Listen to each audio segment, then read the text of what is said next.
obstacles threaten women's progress, we have seen the power of women's voices and their ability to break barriers, shatter stereotypes, and change the world. Therefore, this Women's Month, let us honor the legacies of the women who have come before us by taking meaningful action to inspire and empower the next generation of women. Let us commit creating workplaces, communities, and spaces where women are encouraged and supported to embrace their talents and potential.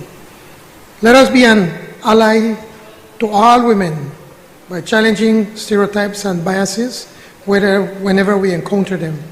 As a nation, we must commit to creating a more equitable and just society where all women have the opportunity to contribute fully to the development of Belize. Together, let us inspire inclusion, counter in, and work towards a brighter future for all Belizeans. Madam Speaker, I wish I could say these are my words, but this is the word of the Special Envoy, Rosanna Briceño. That said, let's make Women's Day every day. Happy International Women's Day. Thank you, Madam Speaker. Clerk. Bills brought from the Senate. I recognize the Honorable Minister of Foreign Affairs and Foreign Trade, Science and Technology. Thank you, Madam Speaker. I rise to move that the House now consider the Senate amendment. This is the Summary Jurisdiction Offenses Amendment Bill 2023.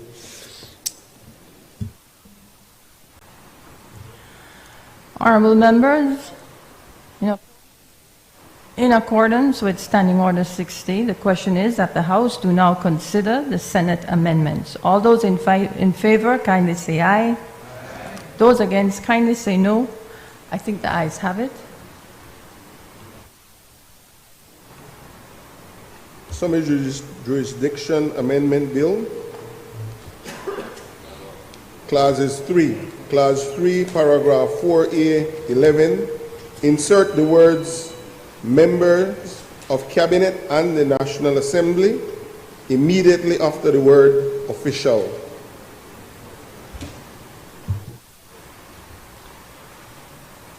Honorable members, the question is that the amendment as proposed by the Senate to the Summary Jurisdiction Offenses Amendment Bill 2023 be accepted. All those in favor kindly say aye. Aye. Those against kindly say no. I think the ayes have it. I recognize the Honorable Minister of Foreign Affairs and Foreign Trade. Madam Speaker, this is the Criminal Code Amendment Number 2 Bill 2023. I rise to move that the House do now consider the Senate amendment. Honorable members, in accordance with Standing Order 60, the question is that the House do now consider the Senate amendments. All those in favor kindly say aye. Aye. Those against kindly say no. I think the ayes have it. Criminal Code Amendment Number 2 Bill, Clause 2. In Clause 2, paragraph A, 11, insert the words members of the Cabinet and National Assembly immediately after the word official. Honorable members, the question is that the amendment as proposed by the Senate to the Criminal Code Amendment Number 2, Bill 2023 be accepted. All those in favor kindly say aye. Aye. Those against kindly say no. I think the ayes have it. Papers. I recognize the Honorable Prime Minister and Minister of Finance.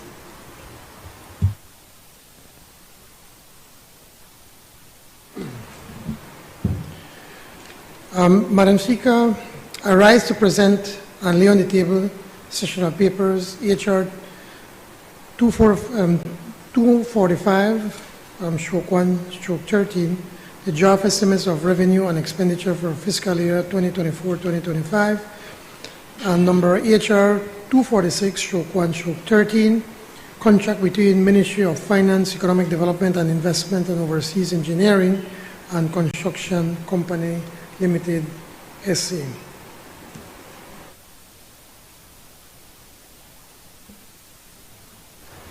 Clerk, 1 second.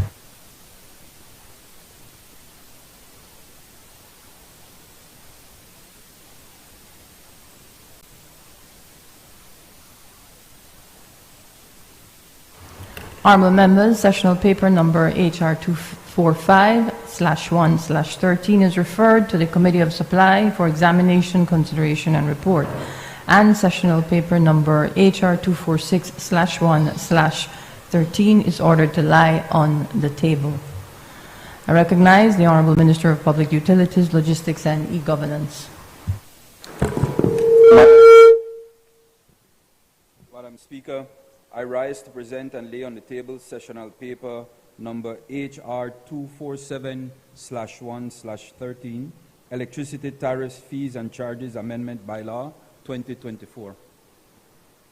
Honorable members, that paper is ordered to lie on the table. Introduction of bills. I recognize the Honorable Prime Minister and Minister of Finance, Economic Development, Investment, Blue Economy, Civil Aviation, and Immigration. Madam Speaker, I rise to introduce a bill for an act to appropriate certain sums of money for the use of the public service of Belize for the financial year ending March 31st, 2025. Madam Speaker, this bill has the recommendation of the Cabinet. Honorable members, the question is that the bill for an act to appropriate certain sums of money for the use of the public service of Belize for the financial year ending March 31st, 2025 be read a first time. All those in favor kindly say aye. Aye. Those against kindly say no. I think the ayes have it.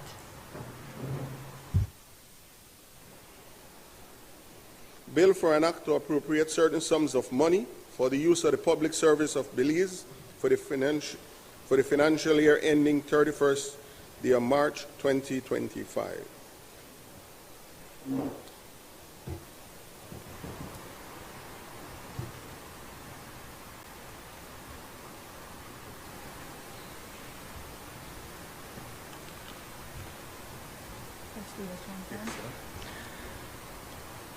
I recognize the Honorable Prime Minister.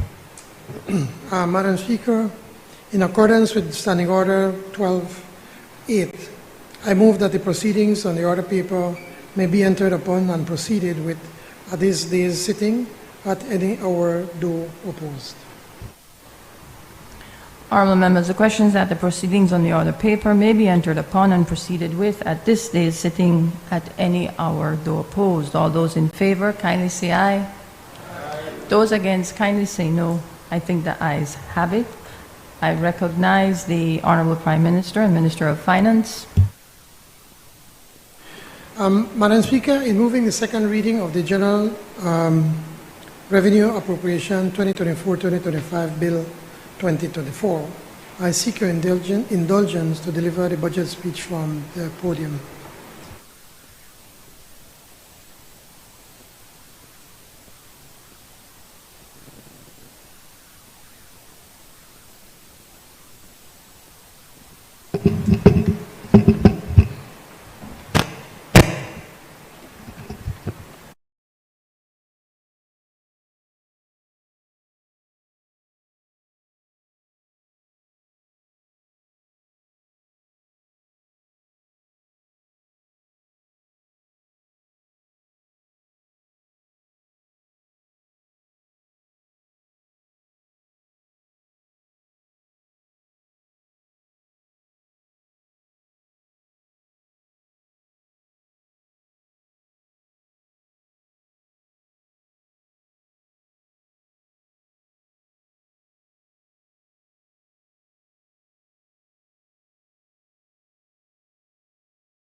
Good morning everyone. Madam Speaker, first please allow me to acknowledge our newly elected mayors from San Pedro,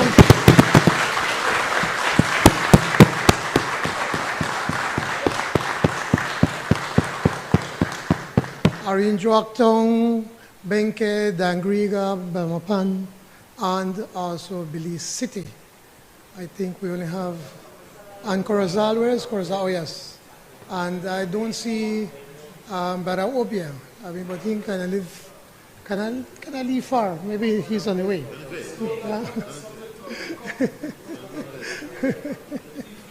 Yeah. Yeah. You really don't want to start me up.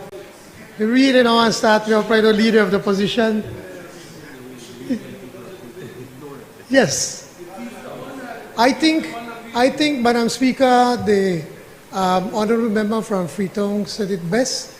We need to do to the leader of the opposition what the people of this country did. They ignored him, so I will continue to ignore him.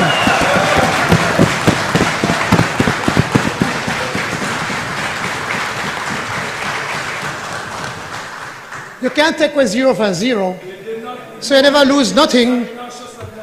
You can't even count. If you talk about 9, that he may win 9 municipalities.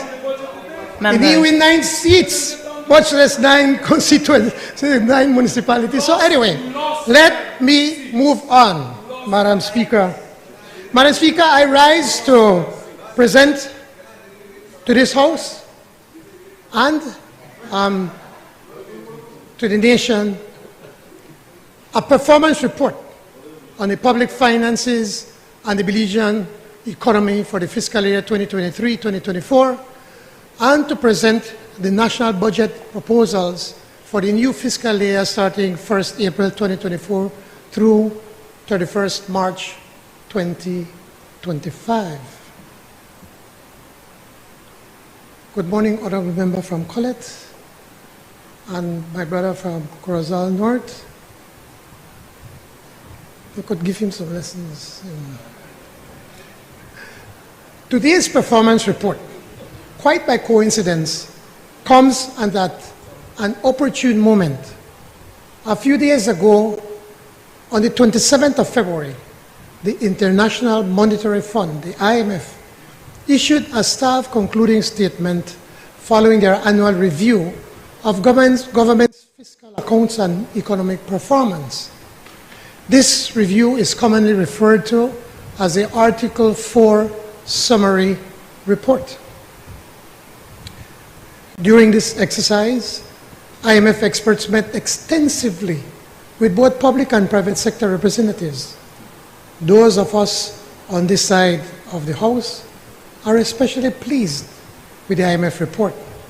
Not because we agree with the IMF's philosophy as such, but because, based on timing and status, their report provides independent verification that the policies pursued by this People's United Party administration are yielding unprecedented results for the Belizean people.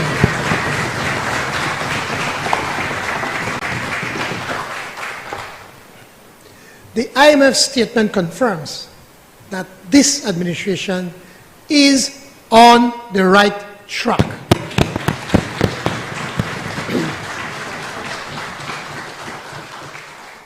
Let us start with economic growth.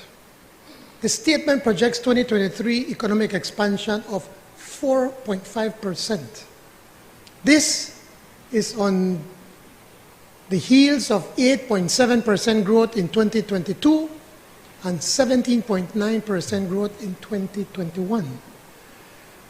These rates of growth average 10.4% over the last 3 years. Real GDP, the statement asserts, was 16% above pre-pandemic levels. Then there is the employment picture. With 183,000 strong labor force, unemployment declined from 14% in 2020 to 3.4% in 2023.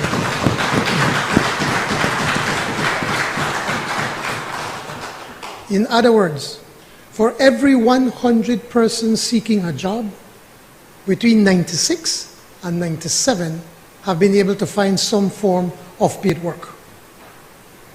The IMF statement also reports that the public debt now stands at 66% of GDP. When this administration took office, the debt was as high as 132%. Imagine the previous Prime Minister was saying that he was going to grieve and he was going to weep for this government. But even though that the PUP is about work and about results. So that's why, Madam Speaker,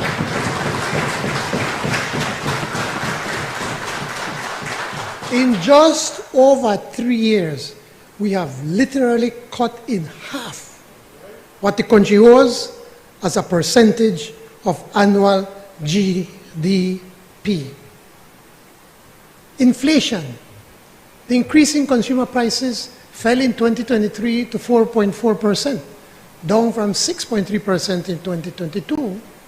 And crucially, the primary budget balance, according to the IMF, remains at positive 0.8% of GDP, positive for the third consecutive year since this government took office.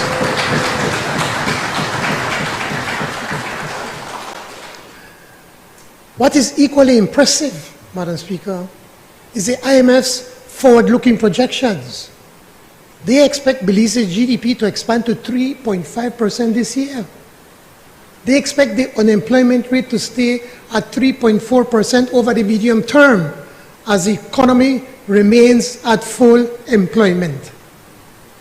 They expect inflation to come down further to 3.1% and to 1.3% over the medium term. They project further reduction in the debt to GDP ratio falling below 60% in 2028. And they expect a positive primary balance for the national budget in each of the next 5 years. There you have it, Madam Speaker. For sure, 2023 was an outstanding year for the public finances and for the economy. And the IMF's world's foremost multilateral examiner projects that Belize is on a path to ongoing prosperity, prolonged full employment, lower inflation and public debt, and a strong Belize dollar underpinning sustainable budget cycles into the medium term.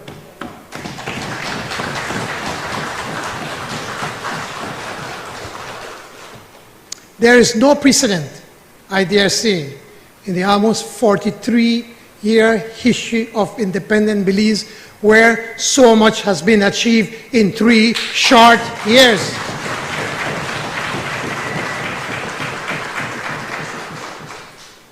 And that the future augurs such confidence, stability, and progress. That's why they say pan truck. But there is something else, Madam Speaker, something we all know, that the ultimate decider or the best barometer are our amazing Belizean people. It was just 2 days ago, the Belizean people in our 9 cities and towns went to the polls and said with a clear voice that we want to stay on track.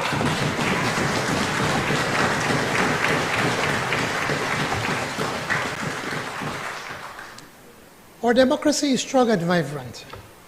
And I would like to thank all who voted and all those men and women who offered themselves as candidates in the municipal elections.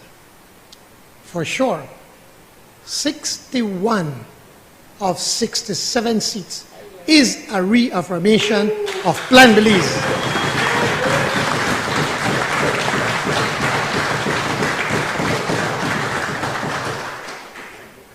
Let me repeat. 61 of 67 seats is a reaffirmation of Plan Belize and the people's confidence in this PUP administration.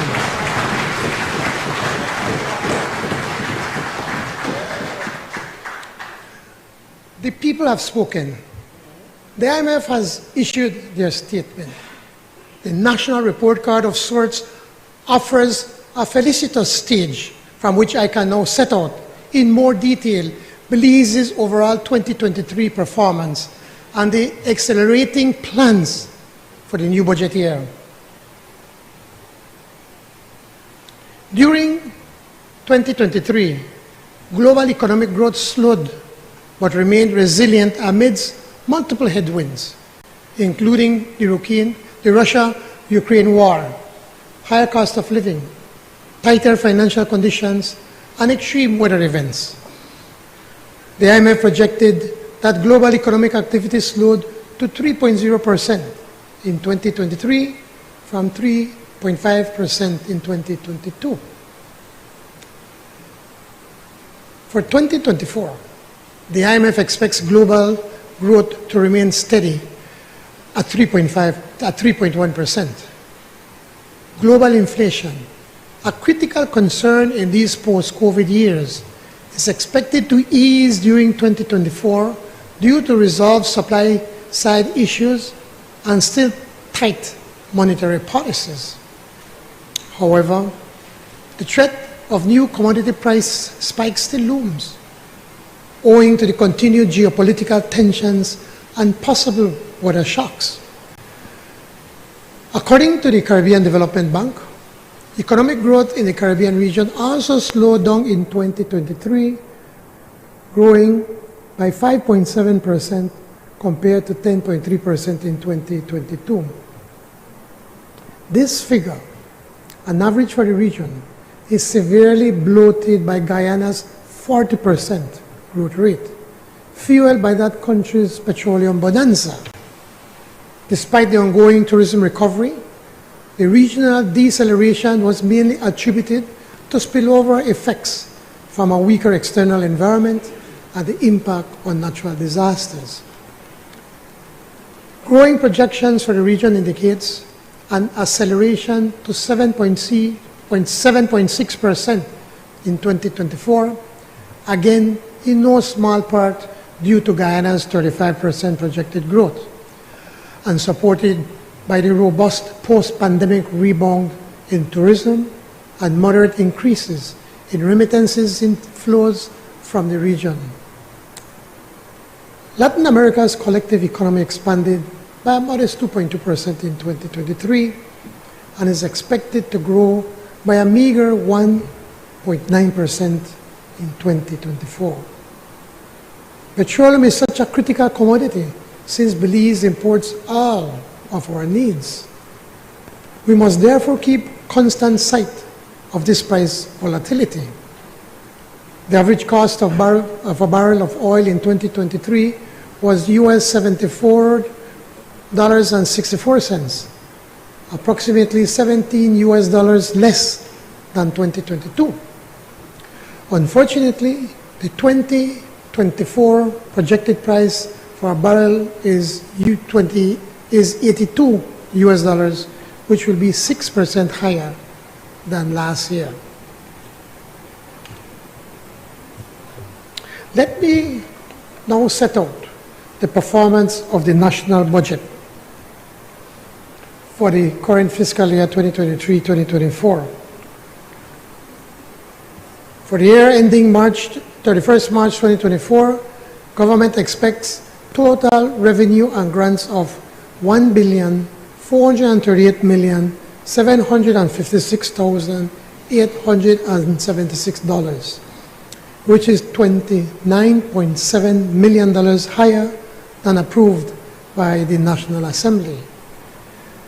Here is a breakdown.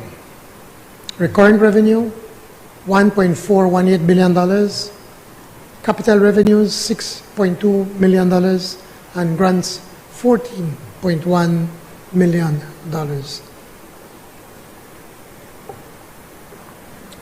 Government expects total expenditures of $1.49 billion in this fiscal year, with recurrent expenditures of $1.12 billion, capital expenditures of $378.2 million, and amortization payments of $126.8 million. The financing necessary for this budget year is expected to total $186.9 million. The primary surplus for the fiscal year is projected at $75.3 million, or 0.22% of GDP, significantly better than the $24.5 million originally programmed. The overall deficit in dollar terms is $60 million, representing 0.97% of GDP. Now, Madam Speaker, let me directly address the matter of the cost of living. One of the complaints I have heard most often while visiting Belizeans is the increase in the cost of living or inflation. As I mentioned earlier, the projection is for inflation to level off and at least not outpace increases in wages. The inescapable fact is that domestic purchasing power has been eroded by an increase in international prices. This is an issue that Cabinet has grappled with constantly. I have listened to the anguish of Belizeans on this issue, and I understand their frustration. The dollar is just not stretching the way it used to. But this is not the fault of government. A recent in-depth analysis commissioned by government shows that 3/4 of the price increases Belizeans endure comes from imports. For example, government has no control over the cost of flour or fertilizer or a barrel of petroleum or steel for construction. Neither do we have control over the cost of shipping containers to Belize. What we have done to combat inflation is to put more money in the pockets of hourly wage workers. 42,000.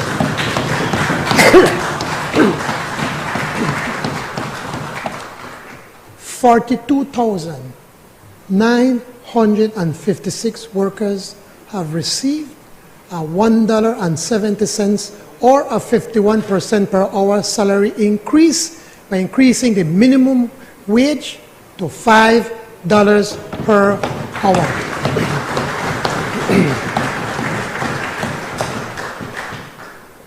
I knew this, they have this saying that, a rising tide raises all ships. What has happened to the labor market? And we spoke to it with the IMF. They're saying now that because the minimum wage has gone up, wages have been going up all across. Why? Because now call centers, when they were paying at $5 an hour, now they have to pay between $8 and $9 an hour as entry level. And then tourism, and the minister from Big Stock would always remind us, now because people are leaving their jobs working in the tourism industry to go and work at the call center because they're paying better, they also have to raise their salaries to be able to keep their employees. A few months ago, I was talking to Michael Bowen at the inauguration of Margaritaville Resort, and he was telling me the same thing, that he could no longer pay $5 an hour. His entry-level salary is again between $8 and $9. So, because of that one bold decision that we did as a cabinet, I could remember the experts are saying, oh, we have to do a study. And then we're supposed to contract to make them go study this. I remember the Belize Chamber of Commerce and Industry was saying, well, we support the increase in the minimum wage, but let us roll it out over time. This government made the bold decision to increase immediately to $5 an hour.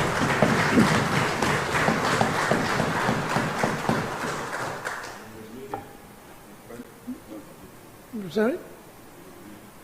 Yes, and we have increased the regulation of price control and get public officers to ensure that we try to hold on these prices as much as possible. But I'm coming to that. We reinstated the increments of public officers. And we have cracked down, as what we said earlier, Minister of Agriculture, we have cracked down on price gouging by greedy merchants. For example, as recently as the 28th of February, 35 businesses in San Pedro and Kikaka were handed citations by the Suppliers Control Unit for pricing violation. This campaign will continue, as will our campaign to buy Belizean products to make this country more self-sufficient. Cabinet and I will continue to take every step possible to control the erosion of the purchasing power of the Belize dollar. As I highlighted in my introduction, according to the IMF, the public debt stood at 66.3% of GDP, or some $4.335 billion. Never should we abstain from the memory of where this administration met the public debt. 132% at its peak in 2020, with the then UDP government borrowing $1 million a day just to meet the salaries of public officers. Today, the debt is projected to stand at 58% of GDP in 2029.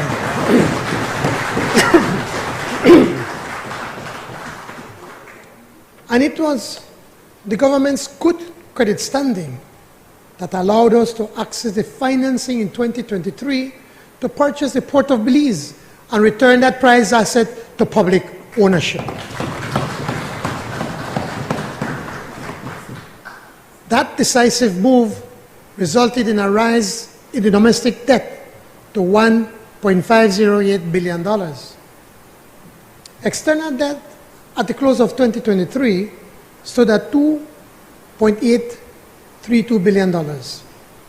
In 2023, government paid $101.1 million in interest payments and almost an identical amount, $100.7 million in principal repayments. There are two very important debt conditions to highlight. First, the effective interest rate on the public debt is 2.3%, a rate that by any measure is spectacularly low. This low rate is not a stroke of luck. It is a result of prudent borrowing from only the most concessionary sources, namely multilateral and bilateral lenders. This government has recoiled from any form of commercial borrowing, conscientious always of minimizing the price attendant to public loans. Because of this diligence, interest payment on the public debt is not projected to exceed 2.2% of GDP well into the next decade. For emphasis, consider that the U.S. debt is at 2.4% of GDP on debt interest in 2024, 4.5% in the case of the United Kingdom, 5% for Jamaica in fiscal year 2022-23. The second notable condition is that interest payment in 2023 represented 7 cents of every dollar of revenue and grants. That figure is 17 cents in the US for 2024, 10 cents for the UK, 13 cents in Jamaica. The following examples of 2023 loan inflows reflect the highly cautious nature of this administration's borrowing approach. $95 million from traditional multilateral lenders, such as the IDB, the CDB, and the World Bank. $68 million in loans and grants from Taiwan, and $4 million from the QAT Fund. Madam Speaker, many advances were achieved in 2023 by our teams at the Ministry of Finance and Economic Development, but one breakthrough demands special mention: Belize's eligibility for accessing funds from the International Development Association, IDA.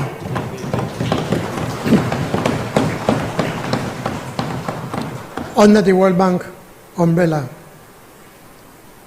It was unfortunate that Belize was not deemed eligible for these funds. But what is even more unfortunate, Madam Speaker, is that the previous government for 13 years did nothing to try to right this injustice for Belize.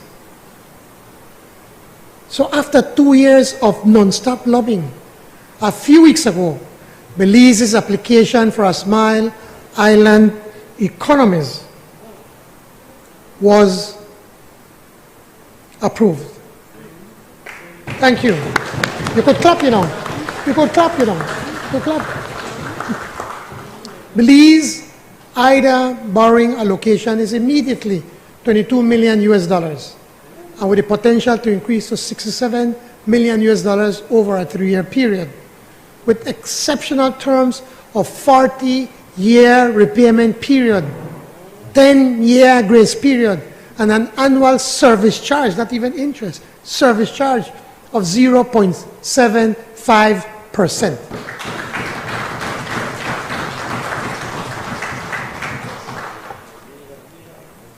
I must commend the perseverance of the former Foreign Minister, Yvonne Courtney, and Minister Chris Koyi, and their supporting cast for this great achievement for Belize.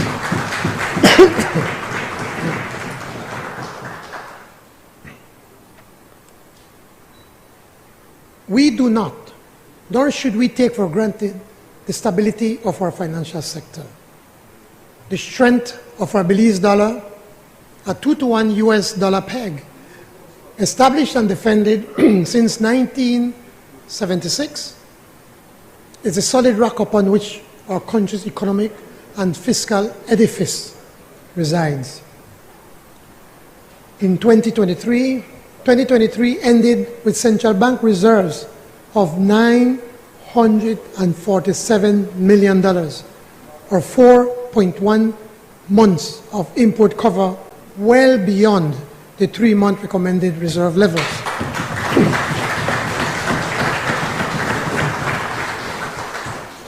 If I may again cite the recent IMF report, the financial soundness indicators strengthened in 2023.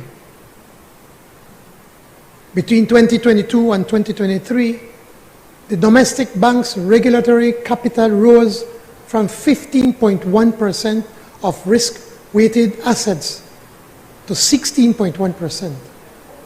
Non-performing loans fell from 6.9% of total loans to 5.2%, and returns on assets rose from 0.3% to 1.5%. Several major financial system modernization initiatives spearheaded by the Central Bank of Belize are worthy of mention. First, the National Financial Inclusion Strategy, which aims to equip every individual and enterprise with access, quality, and affordable financial services. In 2023, connection to the Shared Services Network, the SSN, to the Automated Payment and Securities Settlement System was effected. This allows for easier flow of payments among bankers and credit unions, and expanded services to credit union members. Simplified customer due diligence guidelines was also put in place, and the credit reporting system project was restarted. Second, the Central Bank started a project with the World Bank to broaden the financial ecosystem and enhance the modes for quicker payments. This project will facilitate immediate availability of funds to the beneficiary, which will include individuals, businesses, e-commerce, or government agencies. I commend the Governor, the Central Bank's board chairman and members, and the bank's management and staff for their commitment to excellence. It is noteworthy that the central bank's economists entertain an even more positive economic outlook for 2024. They project that following 3 years of sustained growth, GDP for 2024 will expand by 4.1%.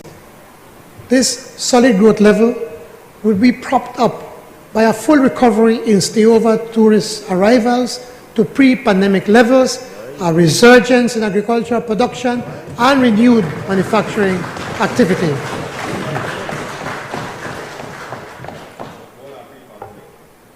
You do one thing, big stock. And it paid off Wednesday, right? How much you win?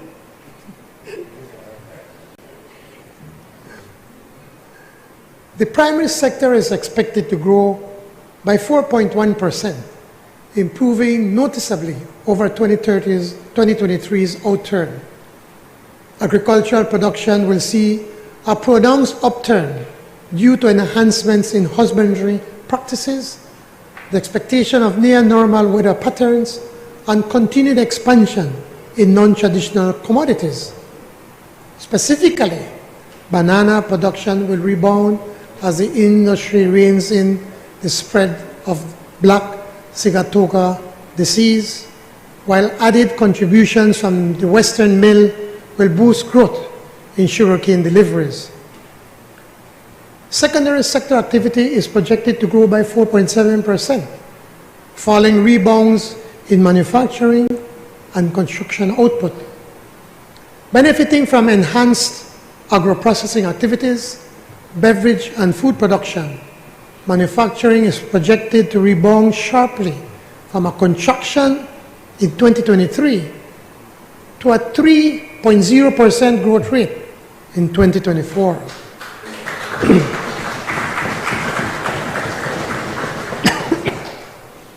Similarly, heightened importation of building materials and institutional lending will prop up construction activity.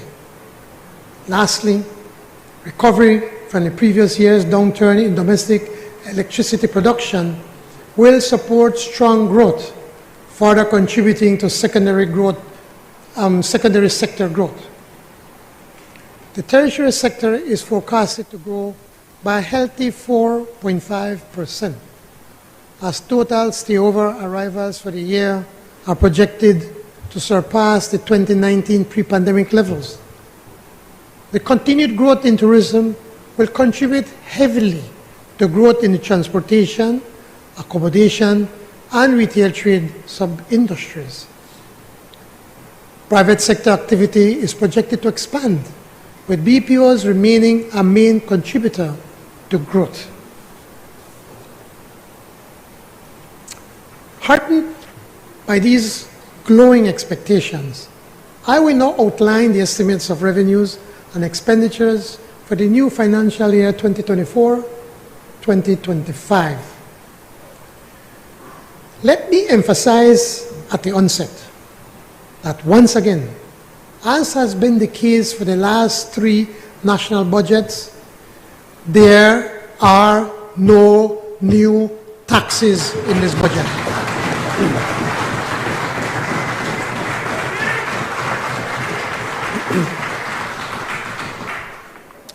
The Ministry of Finance projects total revenues and grants of $1.51 billion, comprised of $1.387 billion in tax revenues, $95.29 million in non-tax revenues, capital revenues of $6 million, and grants of $30 million. Revenues are comprised of $791.6 million collected from goods and services, $365.4 million collected from income and profits, $223.5 million collected from international trade and transactions accounting, and $7.17 million collected on property accounting. On the expenditure side, a total of $1.604 billion is proposed. Of this sum, approximately $1.1 billion will be recurrent spending covering wages, pensions, goods and services, subsidies and transfers, and debt service interest costs. In addition to recurrent costs, $430.7 million is programmed for capital investment during the new fiscal year, of which some $146.5 million are so-called Capital 3 funding drawn down from the various loans and grants already approved. $130 million is the amount projected for amortization payments. That is the repayment of principal on loans already contracted. The primary surplus is projected at $30.6 million, or 0.46% of GDP, while the overall deficit is projected at $85.842 million, or 1.3% of GDP. Let me put this in perspective for all of us to better understand the purpose of each dollar government spends. 30 cents of every dollar will be for the wages of public officers. 7 cents of every dollar for public officers' pensions. 18 cents of every dollar for operational costs to government, such as utilities and transportation. 7 cents for interest on loans. And the remaining 27 cents for capital expenditures, which includes the funding of all projects and programs undertaken by government. In effect, 73 cents of every dollar simply keep the machinery of governance running, leaving 27 cents of every dollar for programs and projects. Now, when we took office in 2020, the percentage of total spending available for programs and projects was at 23 cents on the dollar spent. In just 3 years then, we have managed to shrink government's operating costs by more than 5%, allowing more money to finance programs and projects that will benefit the people.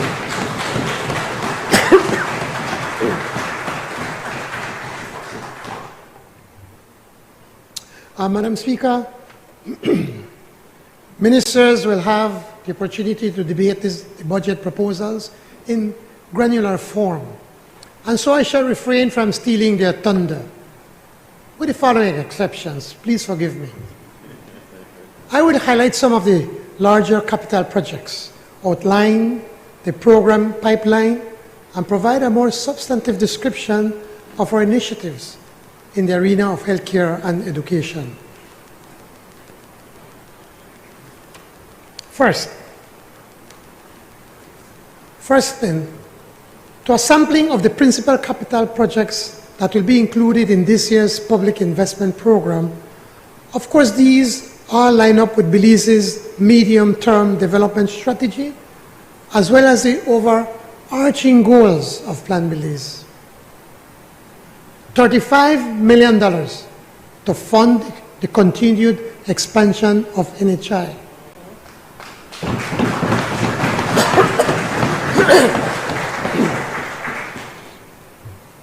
$3.5 million for hemodialysis support programs.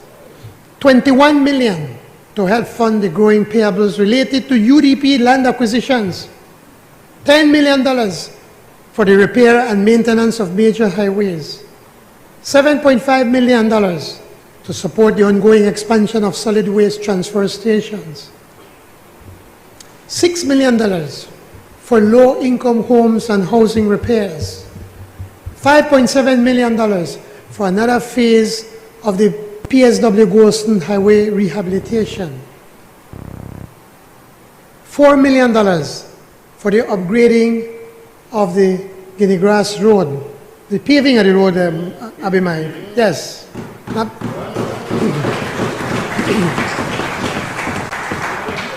$5 million. That's just the start. Remember when.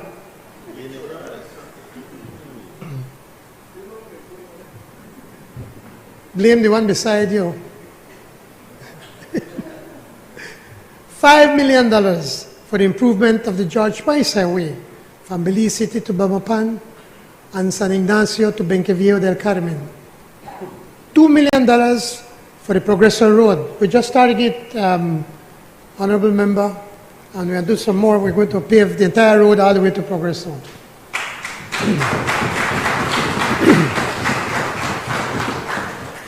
$3 million for grocery and food assistance programs. $2 million for sports. $2.5 million for land surveys. And $6 million for the upgrading of rural roads and bridges. $3 million for village streets.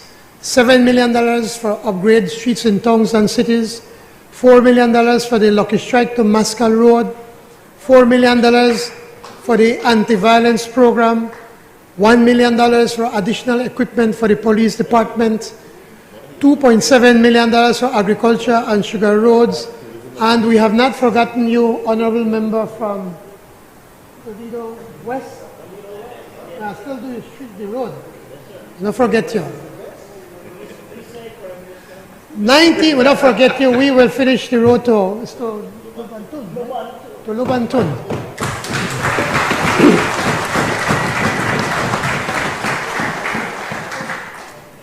This government like you. This government like you. Huh? 19 projects. These and many other activities and undertakings will come from the basis of the $430.7 million that is being allocated. That is being allocated for capital spending in this fiscal year. The policy, planning, and climate finance units in the Ministry of Economic Development coordinate an impressive array of donors and lenders in support of building economic, environmental, and social resiliency for Belize. I wish to outline a few of the more notable aspirations, some of which occupy our current budget investment line, others soon to be endorsed by Cabinet and this Honorable House. First, the World Bank. There is the Belize Blue Economy Project. This $30 million project is for the improvement of Belize's management capacity for sustainable development of its blue economy and increase access to climate resilient and sustainable water and sanitation services in targeted coastal areas.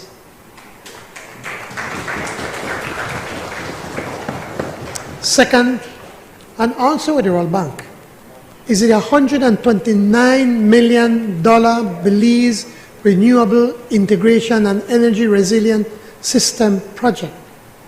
This project will develop new renewable energy generation to build our resiliency in electricity generation that can withstand extreme climates by strengthening the national transmission infrastructure. Third is the rudimentary water system upgrade for improvements to water supply systems in Chunush, Georgeville, Mahogany Heights, and San Antonio, Toledo. Again, members of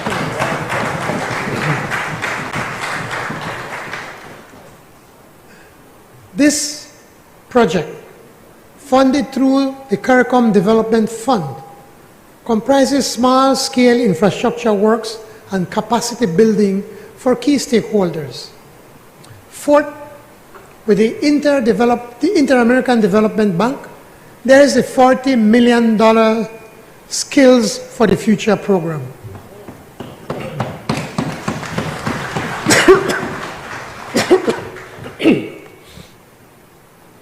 The objective of this project is to contribute to the closing of the skills gap to prepare tomorrow's workforce for the fourth industrial revolution. We have to continue to invest in the development of our people, Madam Speaker.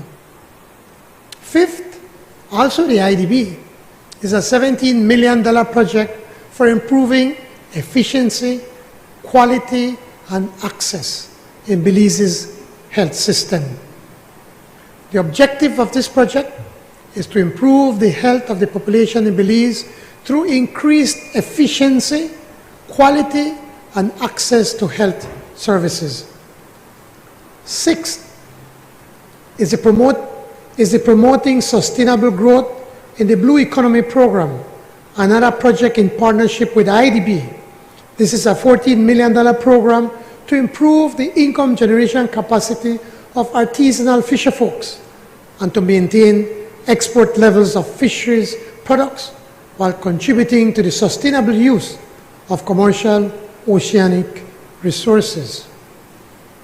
Then there is a $78 million project for building the adaptive capacity of sugarcane farmers in northern Belize.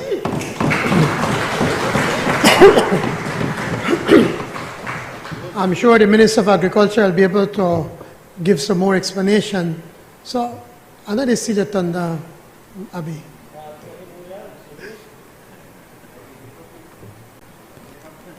$10 million. Building community resilience via transformative adaptation. The Northern Burgess Key wastewater project, valued at $300 million, where government expects to access the first 100 million Belize dollars in grant funding for the GCF.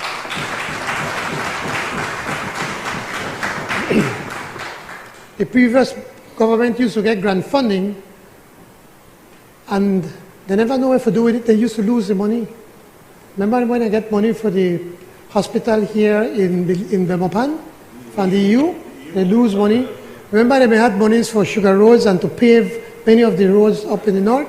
They never know how to use it. They lose it.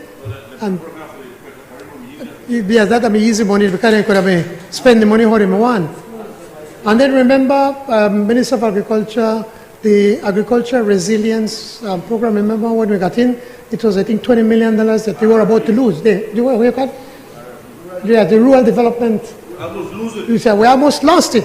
I remember Dr. Marcelino Avila brought it to my attention. He said, if we don't move, we are going to lose this $20 million free money that the UDP had available in 2017. But they want to spend Petro-Caribe money because they don't have to give proper accounting. I wish you would know, that I know.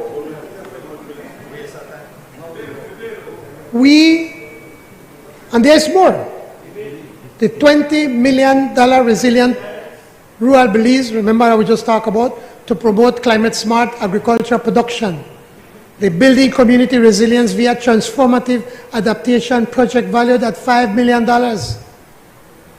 Belize's second adaptation fund project was approved and will begin implementation in 2024. The first disbursement of funds was received on the 2nd of February of 2024.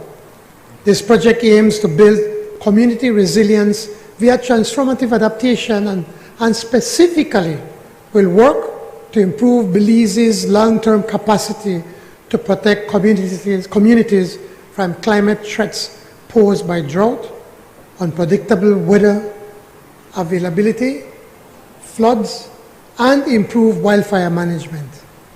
And lastly, a project for the use of nature-based solutions to increase resilience to extreme climate events in the Atlantic region of Central America. Madam Speaker, further explanations of all these projects form a part of the text of the budget speech, and I'm sure that the individual ministers, when they present in 2 weeks' time, will be able also to talk and explain and give more in-depth explanation on these projects. Now, turning to my favorite minister, the Minister of Health.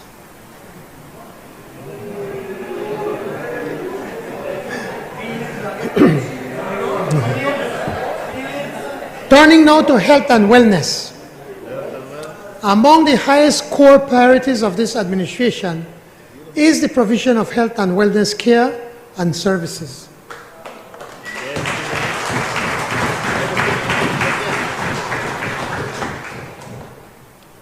Based on this conviction, so many massive investments are being made across the public healthcare system.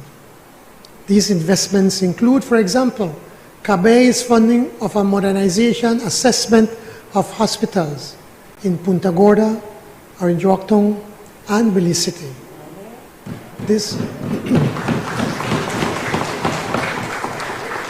This needs assessment will be followed by project financing to implement the modernization projects.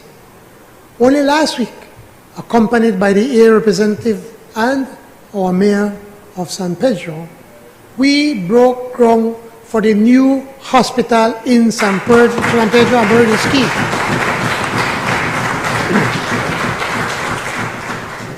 How many times have we voted the money in the National Assembly? Former Deputy Prime Minister could remind me, we bring this about 3 times in the budget that we are going to build, but it was never built. But this government, through the cooperative program with Taiwan, government will invest $33.4 million in a first-class, fully equipped hospital. As the saying goes, then talk, we work. That's right. Then promise, we deliver.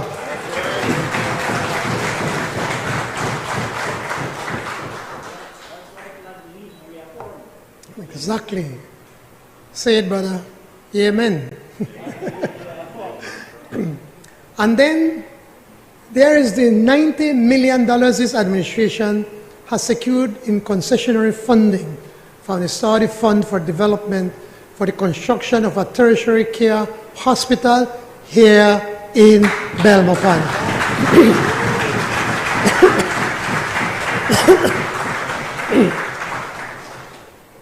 The selection process for the design and supervision of this new facility will be completed by the end of this month, and a contract signed in April of this year.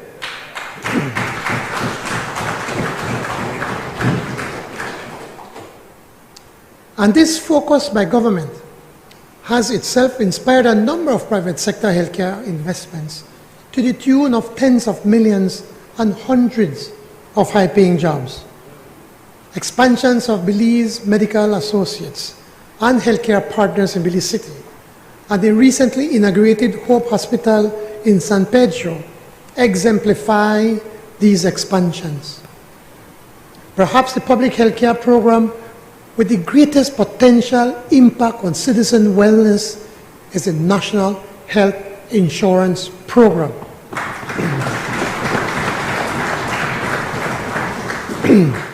Let the record show that the NHI was started under the former Prime Minister Said Musa and the People's United Party government.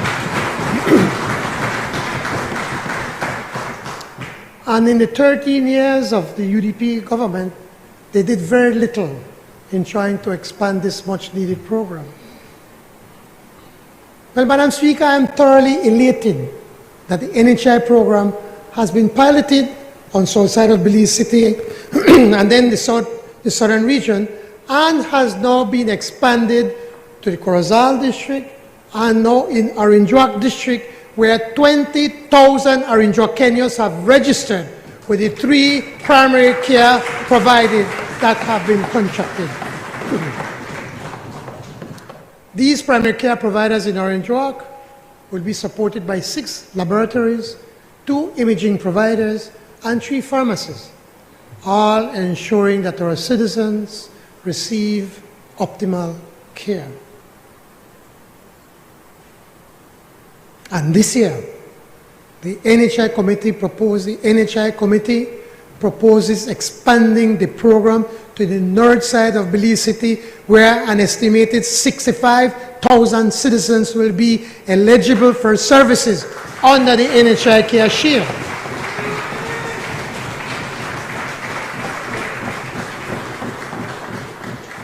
Altogether, NHI funding for the fiscal year 2024-2025 will total $35 million, encompassing the geographic areas of Corozal, Orange Walk, Stan Creek, Toledo, and the Belize District, including Kekauka and Ambergris Key.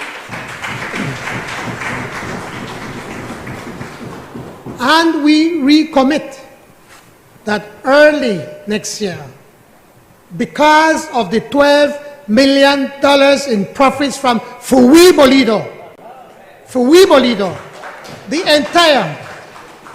entire Cayo district will see the rollout of the National Health Insurance thanks to this PUP administration.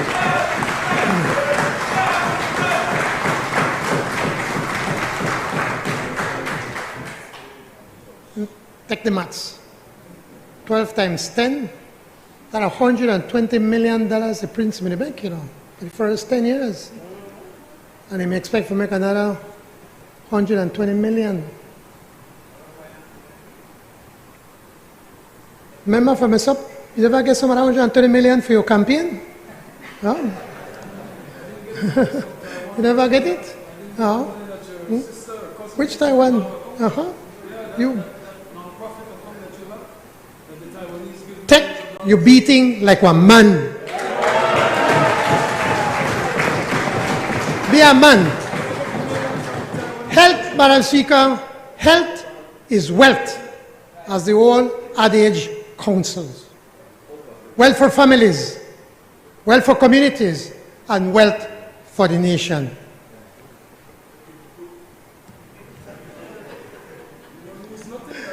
Complementing healthcare as a core responsibility of a compassionate state is the design and management of the education system.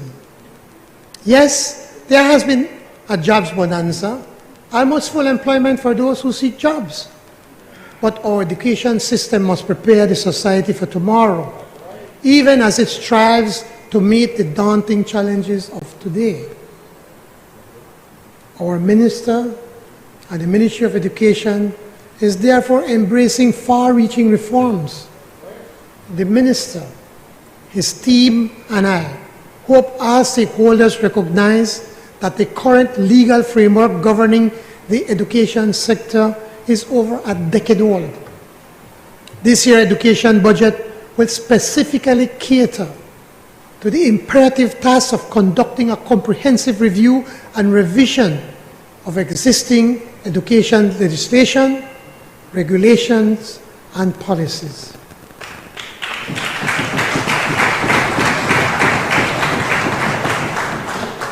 This encompasses a thorough examination of frameworks governing education councils, commissions, and boards, with the overarching objective of reforming the system to address the evolving requirements of Belize's educational landscape.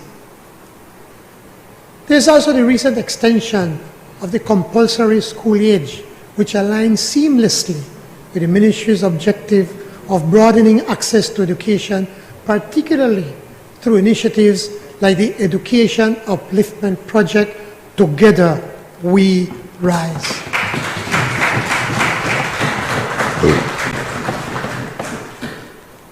The Upliftment Project currently targets intervention and support to 9 government-owned secondary schools, catering for approximately 3,174 students. These include Gwenliz, Excelsior, Maud Williams, C.D. Vernon Technical, the Agricultural and Natural Resources Institute, ANRI, the Lille Academy, Georgetown Technical, Corazon Creek Technical, and Toledo Community College.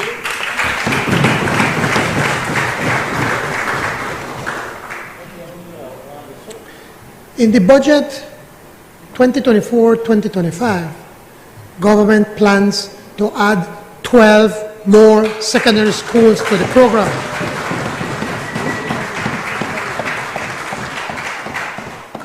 Increasing coverage to a target of 6,000 additional students.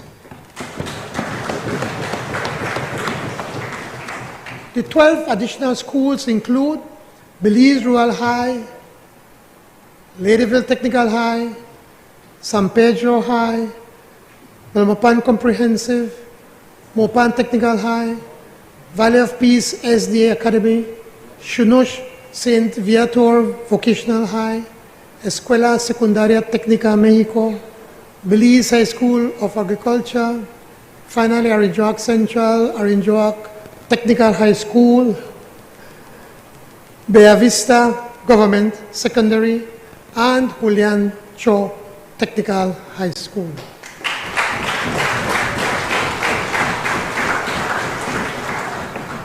Madam Speaker, for those who are not aware, and I hope that the Minister of Education, when he speaks, can give a proper explanation. But basically in these schools, the government is paying everything for these students, and there should be no reason why any of these kids should not remain in school.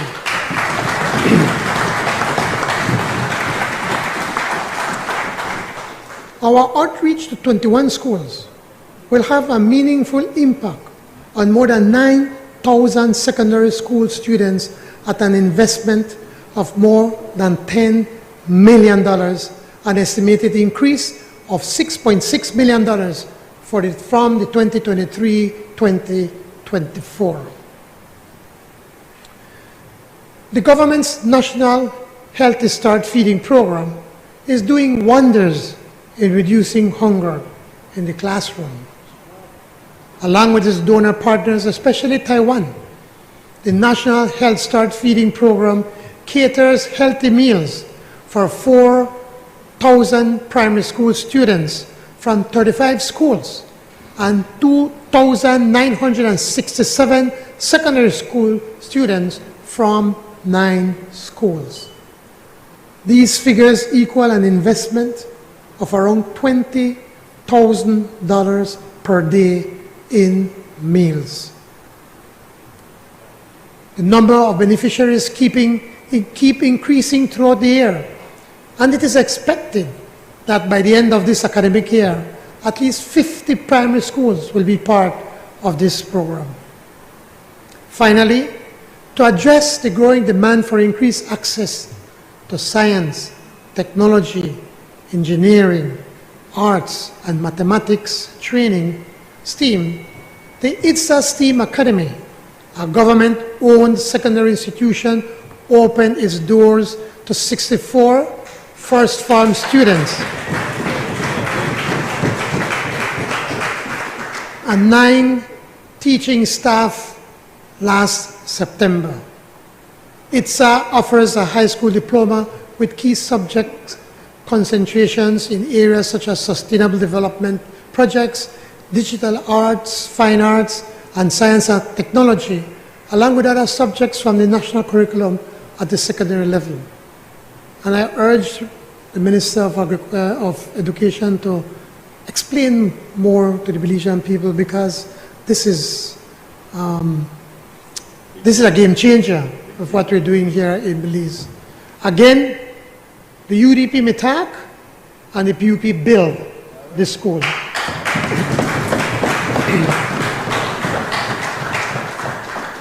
The target for 2026 is to have a population of 300 students at all form levels. I have previously announced that Belize was selected after a period of assessment as a beneficiary of the U.S. government's Millennium Challenge Corporation. I now confirm that the Belize Compact Development Team under the Office of the Prime Minister has contributed to the preparation of a joint design document that defines the rationale and objectives for an education and energy project to be funded by the MCC.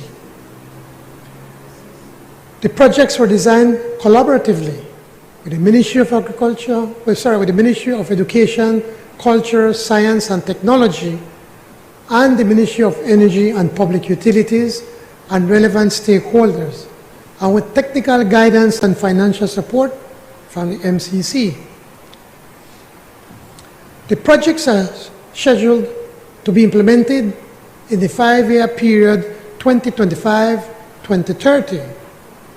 The total grant, free money, the total grant for the implementation of both projects is estimated to be $125 million US,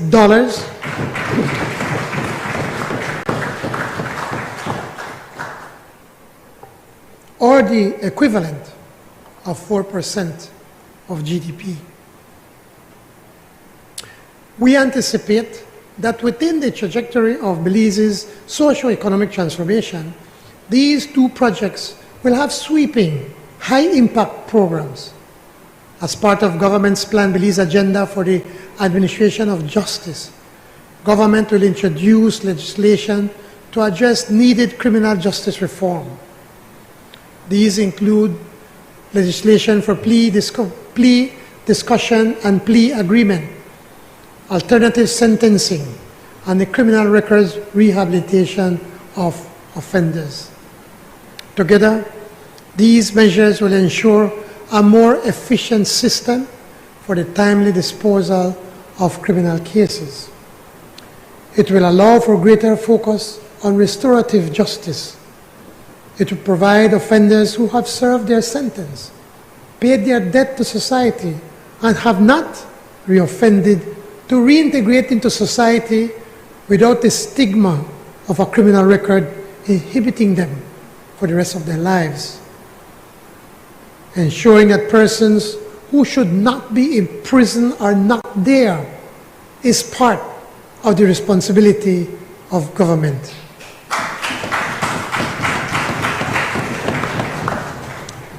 This is an important balance a government must ensure is kept.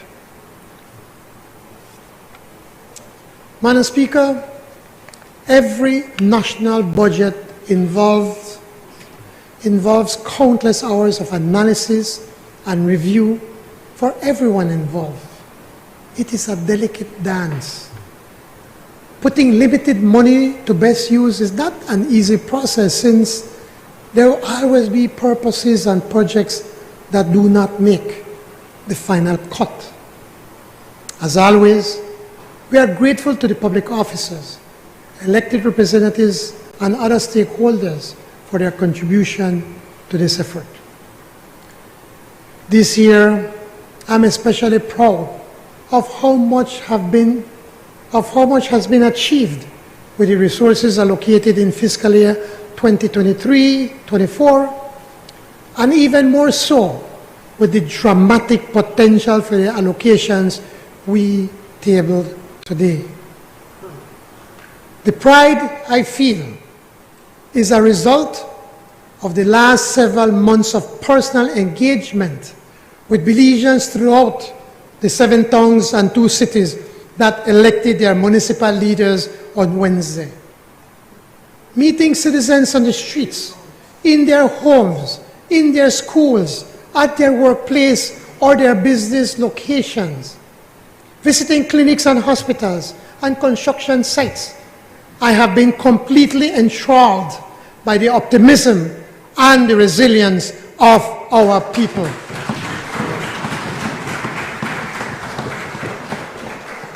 And that optimism is attracting huge investments in this country. Beltrade envisions investments valued at $850 million for this fiscal year. An unprecedented surge in private sector spending. The forecast spans the spectrum of activities, with the majority being in tourism and hospitality, but also manufacturing, offshore outsourcing, agriculture, and the blue economy, and the blue and orange economy.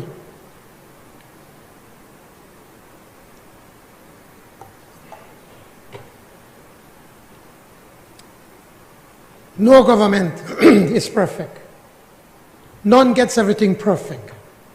There will be setbacks and flaws, but this administration, over the last 3 years of tireless work, has rekindled the hope in our people. This administration has put the shine back on this jewel, a jewel that has been stained and smeared by those who preceded us.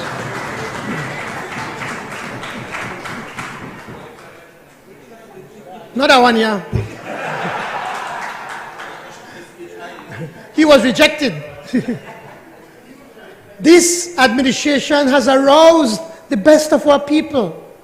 Indeed, no budget can touch every citizen, but our people can see and feel that the impact of these investments, the $1.6 billion government proposes to invest into the medium term, dollars that will touch their lives in so many positive ways, whether that touches at a clinic or a hospital or a school, whether it is by positive conduct of a nurse, a police officer, or a public officer, whether it's the birth certificate or the passport or the social security card, whether it is a salary or pension or gratuity, whether it's a housing lot, the new street or drain, or the new highway, the machine of governance oiled by this national budget will touch the lives of all the citizens we serve in so many ways.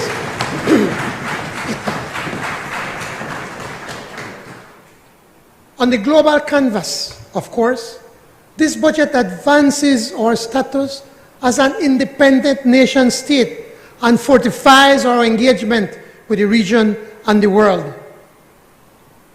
Madam Speaker, the UDP ran on successful election campaign where across our cities and towns they plastered posters saying PUP must go. We on the side agree wholeheartedly that the PUP must go on with the work of nation building. Wednesday's election results demonstrate convincingly that Belizeans today feel that the country is heading in the right direction. That's why our PUP candidates received 61% of the votes cast on Wednesday in municipal elections.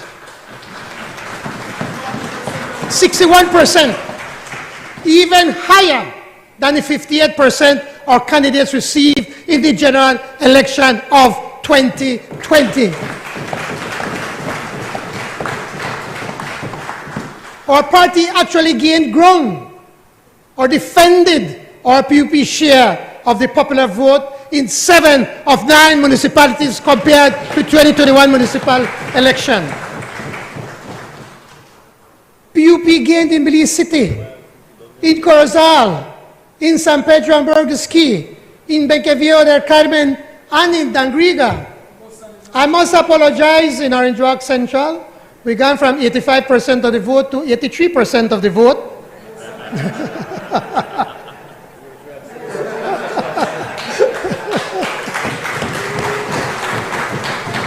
And by the way, your mayoral candidate owe me a soft drink, you know. I never want chance. The mayoral candidate, I vote, it's a beat, and he said, no, I don't want to take your money. We'll make we vote one soft drink. And he take the soft drink, well, I hope you pay me. In Belize City, the PUP gained ground in 5 of the 10 constituencies. We must go on from strength to strength in building greater confidence in our economy, in creating more jobs, in educating more for our children, in constructing more homes, in expansion of NHI, and in making our communities even safer. And so, I commend this budget to the National Assembly, satisfied that the Cabinet and I have been faithful to the guiding stars of social justice and national prosperity. This budget will underwrite another superb stage of our march to deliver on Plan Belize.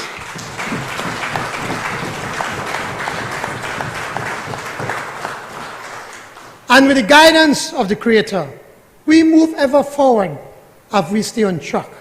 A pesar de todo, seguimos avanzando. I thank you.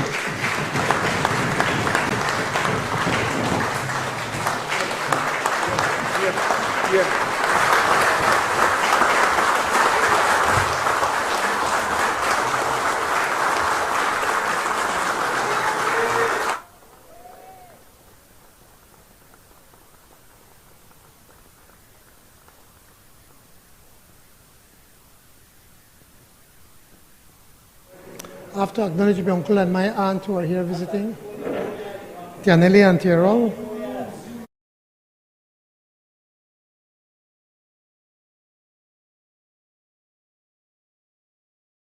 Okay. 20th, 21st, and 22nd March 2024, respectively, for the continuation of the debate on the General Revenue Appropriation 2024-2025 Bill 2024. Muchas gracias. Honorable members, the question is that the continuation of the debate on the General Revenue Appropriation 2024-2025 Bill 2024 be on Wednesday, Thursday, and Friday, 20th, 21st, and 22nd March 2024, respectively. All those in favor kindly say aye. Aye. Those against kindly say no. I think the ayes have it. Honorable members, before we proceed, I do ask for your indulgence in suspending the meeting for a minute so that the podium may be removed from the cabinet.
I recognize the Honorable Prime Minister and Minister of Finance, Economic Development and Investment.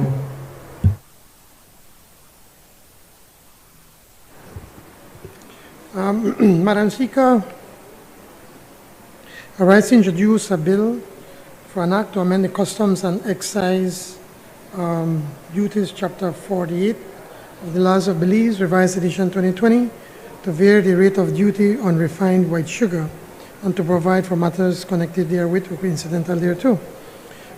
As we all know, Madam Speaker, right before Christmas, there was a scarcity of Belizean white sugar. Actually started as far back as October of 2023 and went on until January 2024. This happened because of the delays in the start of the sugar crop.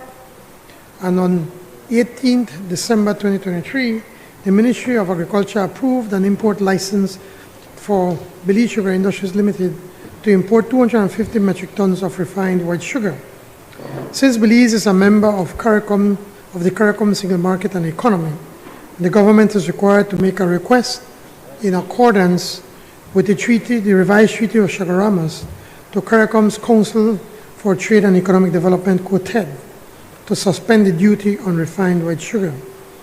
On Belize's request, QUOTED granted approval on 16 January 2024 for the suspension of the CET on 250 metric tons of refined white sugar for the period 15 January 2024 to July 5, 2024, upon which the tariff rate reverts to the applicable common external tariff rate. As approval has been received, Belize was now updated customs tariff and trade classification first schedule to reflect the zero rating of duties on the approved tariff line. We need to do this simply to update its custom tariff and trade classification first schedule to refer the zero rating of duties on the approved tariff line. So, Madam Speaker, I ask the support of this Honourable House for this bill. Honourable members, that bill is referred to the Finance and Economic Development Committee for examination, consideration and report.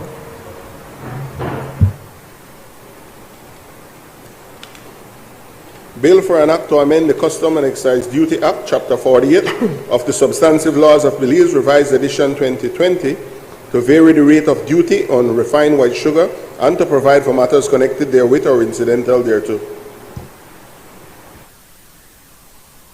I recognize the Honourable Prime Minister, Minister of Finance. Madam Speaker, in accordance with Standing Order number 49-1, I move that the bill be taken through all its stages forthwith. This is simply, Madam Speaker, this has already happened. The sugar has come in, we're done, we have consumed the sugar, and it's all we're doing is just normalizing what was approved earlier, Madam Speaker. Honourable members, the question is that the next stages of the bill be taken forthwith. All those in favour kindly say aye. Aye. Those against kindly say no. I think the ayes have it. I recognize the Honourable Prime Minister and Minister of Finance, Economic Development and Investment.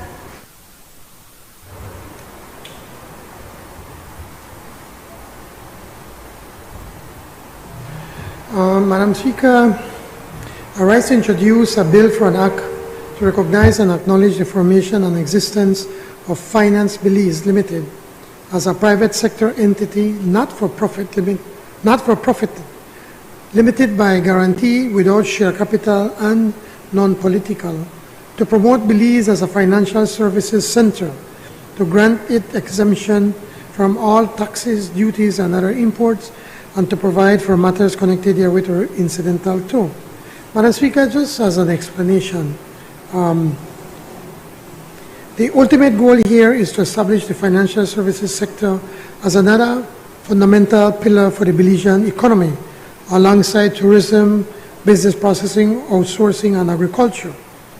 By way of background, Madam Speaker, in May of 2021, Cabinet approved the establishment of a marketing arm or entity for the financial services sector to be known as Finance Belize. This is one of the recommendations of the Economic Recovery Advisory Team, who recommended that an entity to take on the mandate of marketing and promoting of the financial services sector. This entity would also be responsible for managing and supporting investor confidence by positioning Belize as a sound and safe jurisdiction to conduct business, which will support and contribute to the diversification and growth of the sector. Since the Cabinet decision, an advisory board for Finance Belize was set up. The advisory board comprises representatives from the Belize International Services Financial Services Association, the Financial Services Commission, a non-resident registered agent, the Bar Association, the Belize Chamber of Commerce and Industry, and the Institute of Chartered Accountants. The mandate of that advisory board is to get Finance Belize on its feet and commence the marketing and promotion efforts for the financial sector services sector. During 2024, a strategic plan was prepared and approved by the advisory board, which led to the formal establishment of Finance Belize, a company limited by guarantee. I'm pleased to say, Madam Speaker, that Finance Belize Limited is now established and is in the process of commencing full operations in accordance with the strategic plan. A board of directors is currently being organized and will comprise of 8 members. A chairman of the board will be selected among these members.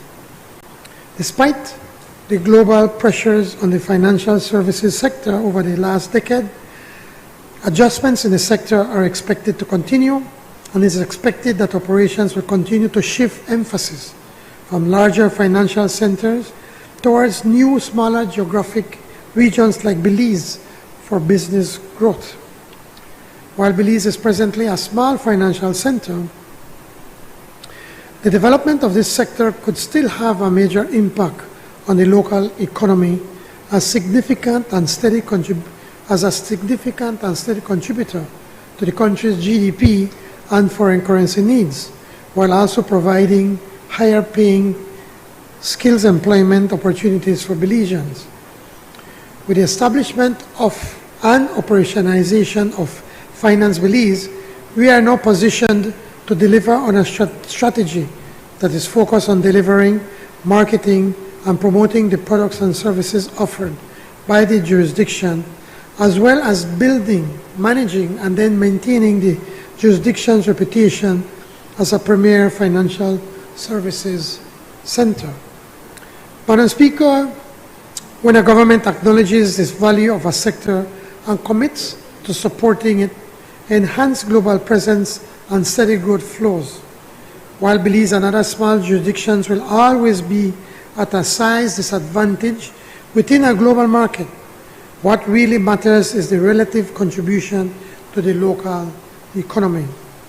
This bill, which I commented to the Honorable House, Madam Speaker, is a concrete demonstration of my government's value of this sector, as well as its commitment to supporting, developing, and growing this critical sector. Madam Speaker, this bill has the recommendation of the Cabinet. Honourable members, that bill is referred to the Finance and Economic Development Committee for examination, consideration, and report.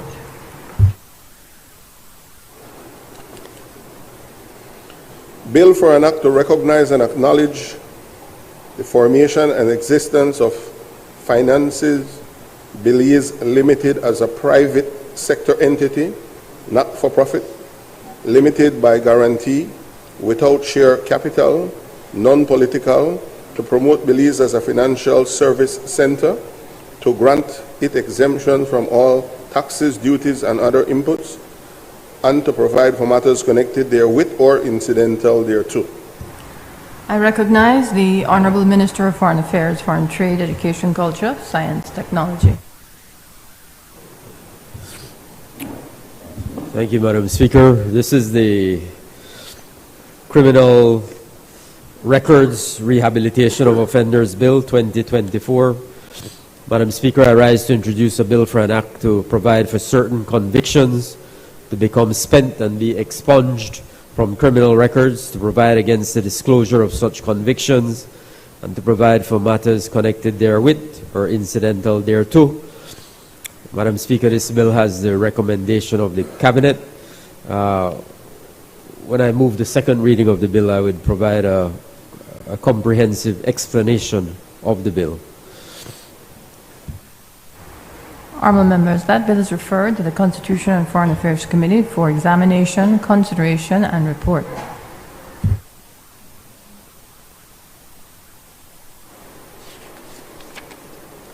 Bill for an act to provide for certain convictions to become spent and be expunged from criminal records, to provide against the disclosure of such convictions, and to provide for matters connected therewith or incidental thereto. I recognize the Honourable Minister of Foreign Affairs and Foreign Trade. This is the Alternative Sentencing Bill 2024. Madam Speaker, I rise to introduce a bill for an act to repeal the Penal System Reform Alternative Sentencing Act, Chapter 102.1 of the Substantive Laws of Belize, Revised Edition 2020, and the Probation of Offenders Act, Chapter 120 of the Substantive Laws of Belize, Revised Edition 2020, to make new provisions relating to alternative sentencing and to provide for matters connected therewith or incidental thereto. This bill has the recommendation of the Cabinet, and when I move the second reading, Madam Speaker, I will provide a full explanation of the purpose of the bill. Honourable members, that bill is referred to the Constitution and Foreign Affairs Committee for examination, consideration, and report.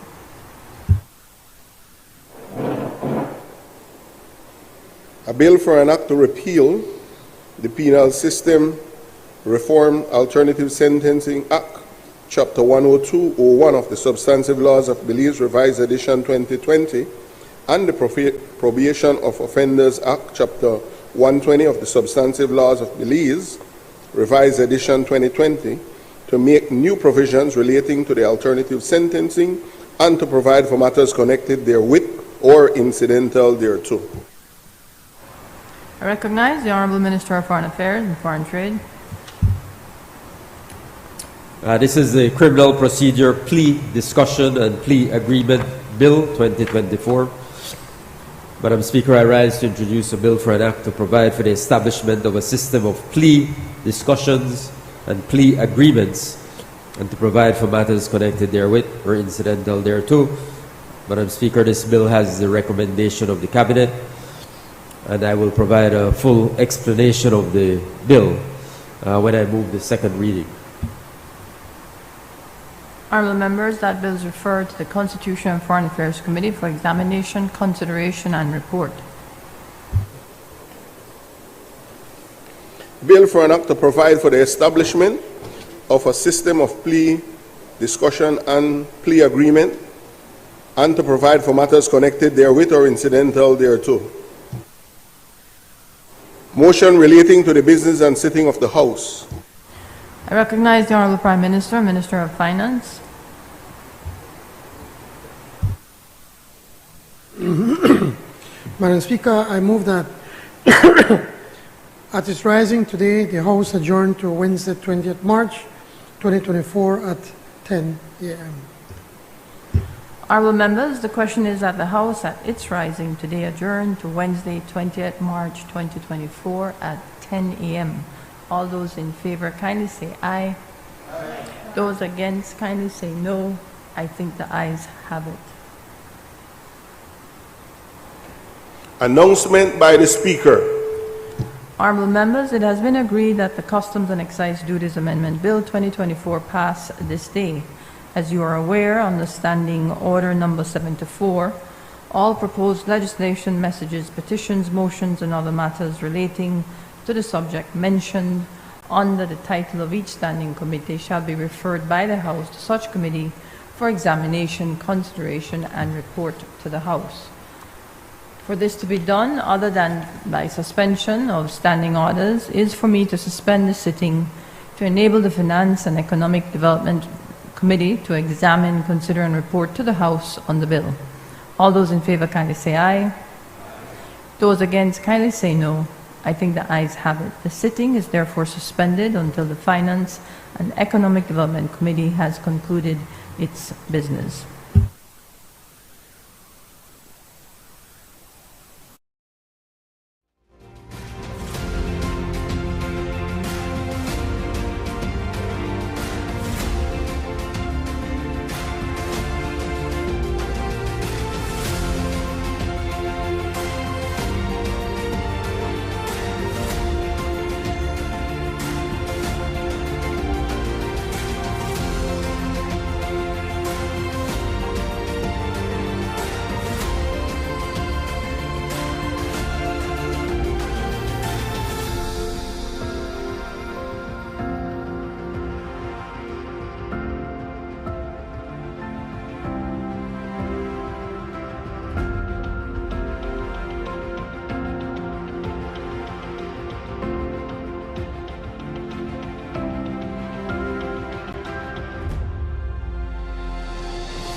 Presentation of reports from committee.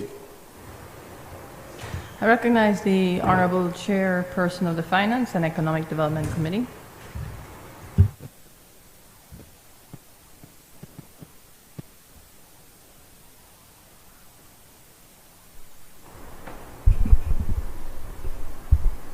Madam Speaker, I rise to present and lay on the table report number HR 248/1/13, report from the Finance and Economic Development Committee on the Customs and Excise Duties Amendment Bill 2024.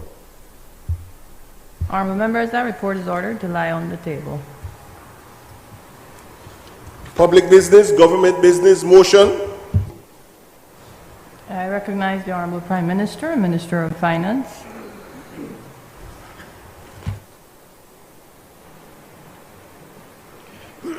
Madam Speaker, this is the official Charities Fund Motion 2024.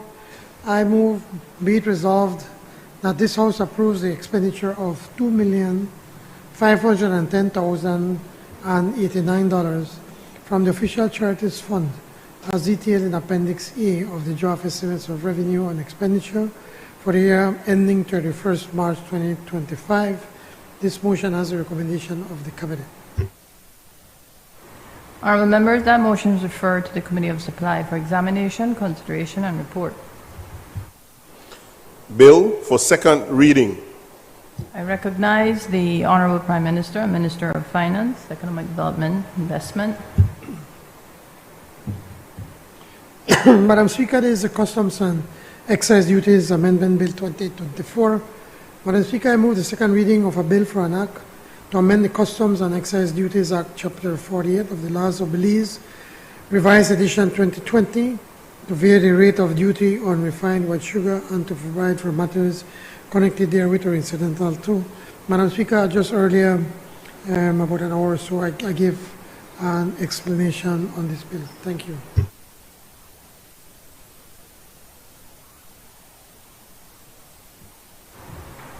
Honorable members, the question is that the bill for an act to amend the Customs and Excise Duties Act, Chapter 48 of the Laws of Belize, Revised Edition 2020, to vary the rate of duty on refined white sugar and to provide for matters connected therewith or incidental thereto, be read a second time. All those in favor kindly say aye. Those against kindly say no. I think the ayes have it. The bill for an act to amend the Customs and Excise Duty Act, Chapter 48 of the Substantive Laws of Belize, Revised Edition 2020, to vary the rate of duty on refined white sugar and to provide for matters connected therewith or incidental thereto.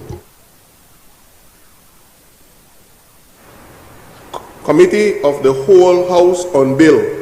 Honorable members, the House will now resolve into a committee of the whole House to consider the bill that was read a second time. I would like to ask visitors in the galleries to leave during this portion of the sitting.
Bill for third reading.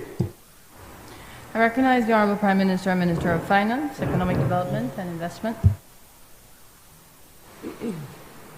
Madam Speaker, I rise to report that the Committee of the Whole House has considered the Customs and Excise Duties Amendment Bill 2024 and passed it without amendment. I now move the third reading of that bill. Honorable members, the question is that the bill for an act to amend the Customs and Excise Duties Act, Chapter 48 of the Laws of Belize, Revised Edition 2020, to vary the rate of duty on refined white sugar and to provide for matters connected therewith or incidental thereto be read a third time. All those in favor kindly say aye. Those against kindly say no. I think the ayes have it. Madam Speaker, I move that the House do now. Oh, shucks, sorry.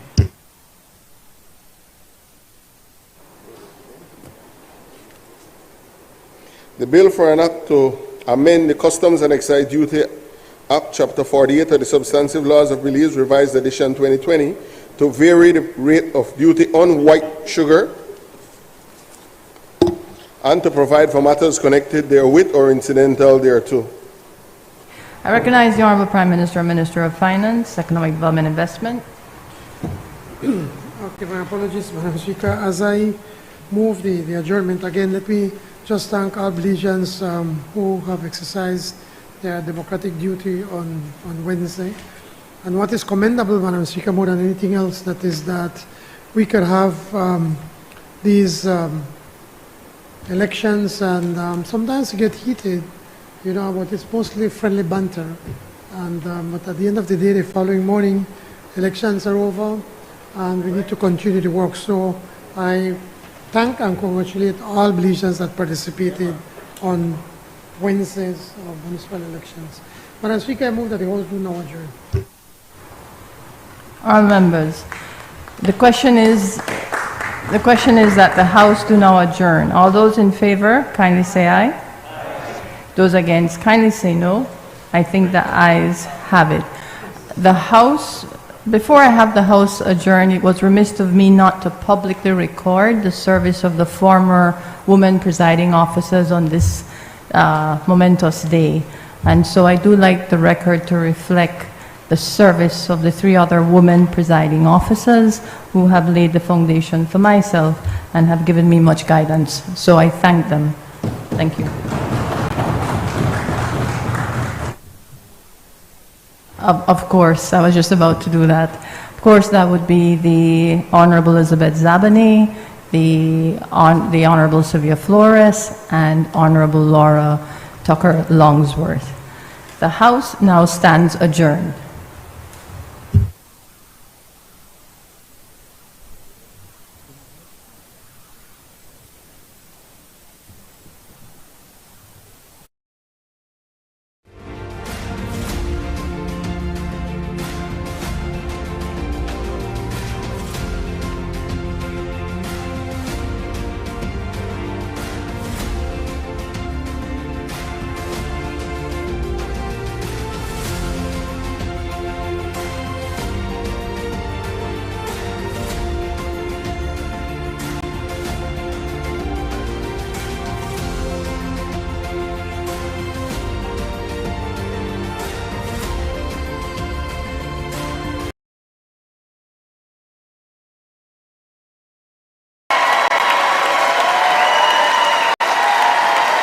Thank you.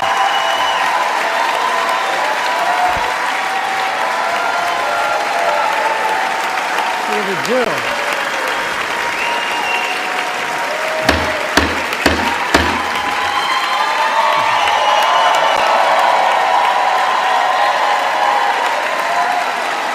Good evening.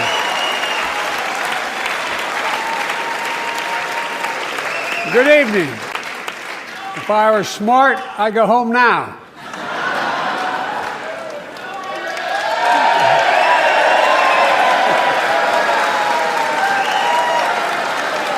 Mr. Speaker, Madam Vice President, members of Congress, my fellow Americans, in January 1941, Franklin Roosevelt came to this chamber to speak to the nation, and he said, I address you at a moment unprecedented in the history of the Union. Hitler was on the march. War was raging in